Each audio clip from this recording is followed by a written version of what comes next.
Hello, friends. This is Lew White, and with us today is Dan Lachendro on the telephone, and the telephone's over here, but he's over there. Well, he's really not in the room.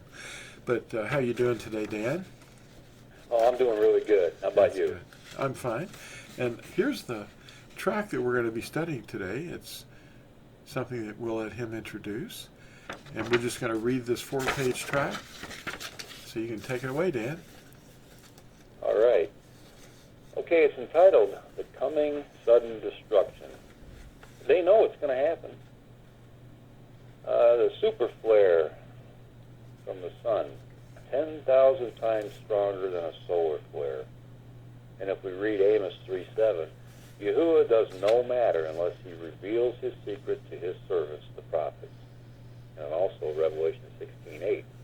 Take a look at that too. Now, there's a question here. Why deep underground bases exist? Well, governments around the world have been making preparations for a multitude of possible scenarios that may be catastrophic to human existence. Efforts to preserve humanity after severe coronal mass ejections, nuclear war, asteroid collisions, among other disasters, are on the increase. Interplanetary bases are being planned, and there are dozens of doomsday seed banks around the world, including Antarctica and Norway.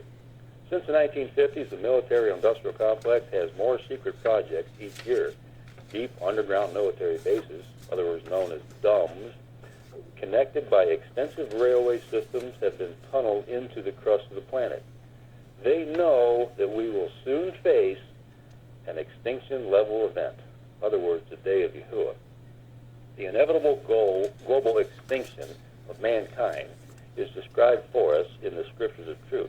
Let's examine some of the avoided texts that support the fact that the whole earth will be laid waste by fire from the sun and close like a trap on the whole earth, just as in the days of Noah, but this time it will be fire. Yeshayahu, or Isaiah 13:6-9. Howl, for the yom, or the day of Yahuwah, is near. It comes as a destruction from the Almighty. Therefore all hands go limp, every man's heart melts, and they shall be afraid. Pangs and sorrows take hold of them. They are in pain as an Asha, or woman, in labor, and they are amazed at one another, their faces aflame. See, the day of Yahuwah is coming, fierce with wrath and heat of displeasure, to lay the Eretz, or earth, waste, and destroy its sinners from it. If we go to Luke 21, 25, or 2:5-6, there is written, there shall be signs in the sun, moon, and stars, and on the earth anxiety of the nations, in bewilderment, at the roaring of the sea in agitation, men fainting from fear, and the expectation of what is coming on the earth. For the powers of the heavens, or Shamaim, shall be shaken. In other words, the atmosphere will basically be torn away from the planet. Malachi 4:1-6. For look, the day shall come, burning like a furnace, and all the proud and every lawless one shall be stubble. And the day that shall come shall burn them up, says Yahuwah Sabaoth, which leaves to them neither root nor branch. But to you who fear my name, the servant of obedience shall arise with healing in his wings, and you shall go out and leap for joy, like calves that are just let loose from the stall. And you shall trample the lawless ones, for they shall be ashes under the soles of your feet. On the day that I do this, said Yahuwah Sabaoth, remember the Torah of Moshe, my servant, which I commanded him in Korah for all Yisrael, laws and directives. See, I am sending you Aliyah, the prophet, before the coming of the great and awesome day of Yahuwah. He shall turn the hearts of the fathers to the children, and the hearts of the children to their fathers, lest I come and smite the earth with utter destruction. Now, if we look at 2 Peter 3:10, and the present Shamaim, or heavens, and the Eretz, or earth, are treasured up by the same word, being kept for fire to a day of judgment and destruction of wicked men. Yeshayahu, or Isaiah 24:1-6. See, Yahuwah is making the Eretz, or earth, empty, making it waste, and shall overturn its surface, and shall scatter abroad its inhabitants. And it shall be as with the people, so with the priest. As with the servant, so with his master. As with the female servant, so with her mistress. As with the buyer, so with the seller.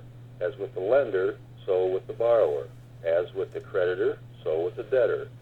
Earth is completely emptied and utterly plundered, for Yahuwah has spoken this word. The earth shall mourn and wither. The world shall languish and wither. The haughty people of the earth shall languish, for the earth has been defiled under its inhabitants, because they have transgressed the Torah, changed the law, broken the everlasting covenant. Therefore a curse shall consume the earth, and those who dwell in it be punished. Therefore the inhabitants of the earth shall be burned, and few men shall be left. So those doing the will of Yahuwah will enter into the coming reign. For the rest, Yahushua will say, I never knew you. Depart from me, you who work lawlessness. If you're seeking for the truth, you will not find it by associating with people taught to disobey or meet at a sun pillar, in other words, a building with a steeple on it. Men's philosophies have made the world believe lies. But now it's time to wake up and learn that which is pleasing to Yahushua. Yahushua is coming soon, and men's traditions cannot help you. There's one other scripture I want to bring up, and that's Revelation 16, 8-9. And the fourth messenger poured out his bowl on the sun, and it was given to him to burn men with fire. And men were burned with great heat, and they blasphemed the name of Yahuwah, who possesses authority over these plagues. Now, we know that the burning from the sun is going to be a lot more than a little bit of sunburn. This is going to be a major catastrophic event in which there is no escape. So I think this is things that we really ought to be thinking about, and we really need to get on the right page with our Creator Yahuwah and do His will. What do you think, Lou? I thought that was pretty straightforward. Well, they can get this for free if they download this track from lamblegacyfoundation.com or torazone.net, and you can get it for free. And I think that everybody on the earth needs to read it. And this is information that's freely given. It'll set you on the right path, and it's basically Scripture is telling the truth. It never changes. It isn't waffling around and saying, well, there's this group and that group. That you can't just go through the Scriptures and pretend that it's not talking about you, because you have to find out. But I think that we're Natsarim and we're branches of His teaching, so we have to warn the nations here in the last days. If you don't listen, Malachi 4 wasn't a waste of paper or parchment. That's something you need to read. What it means, you have to have the mind of Yahuwah. Translations, in general, were made by men who did not obey the commandments. They were against the commandments, and they say so in the footnotes. This isn't for us. This is for somebody else. And when you don't obey the commandments, 1 Yehukanan or 1 John chapter 2 verse 4 says that you're a liar.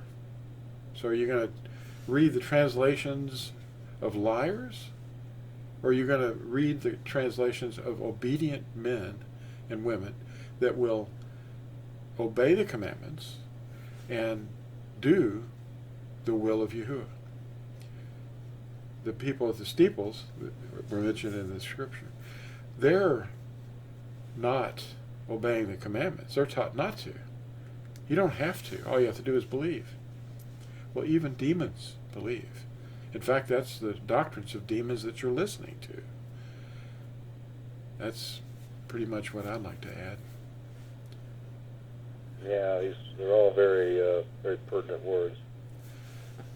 There's just a lot of stuff that out there that's being taught to people in Christian circles and a lot of other circles, New Age stuff, that all they're doing is trying to calm people's fears, and they're leading them down the broad road.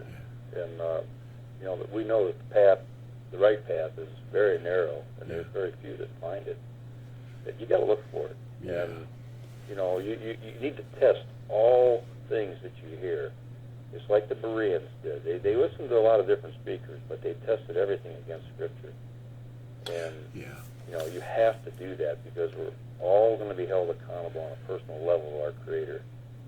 Being in a corporate body doesn't matter. That's nothing. Yeah, the day of Yahuwah is coming, and we're here to warn people. It's not pleasant what is going to happen. It's inevitable, and you just have to get on the right path so that you're protected. Psalm 91 is about the end of days. It's it's written everywhere in Scripture.